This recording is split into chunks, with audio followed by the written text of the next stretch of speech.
Keluar dengan sendirinya.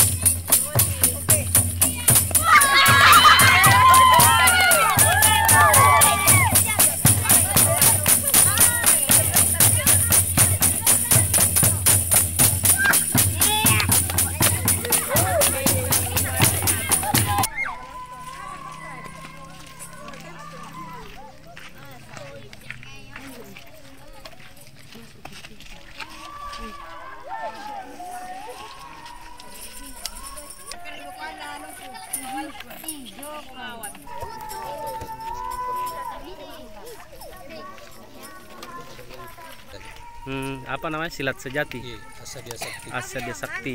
Nah, ini diajarkan dalam rangka apa kalau di sini? Kalau di sini sebenarnya banyak. Soalnya dari penerimaan santri baru, kalau ada acara-acara besar Islam, ya diperagakan dengan nuansa Islami.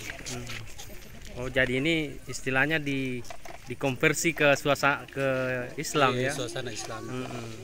Tapi ini diajarkan ke santri seberapa kali dalam sepekan misalnya? Tiap sore, Pak. Oh, tiap sore. Ya, tiap sore. Ini sebagai salah satu pelajaran ekstra atau apa? Iya, ekstrakurikuler. Masuk dari ekstrakurikuler. Sejak kapan mulai diajarkan di sini kalau? Tahun 2012. 2012 ya.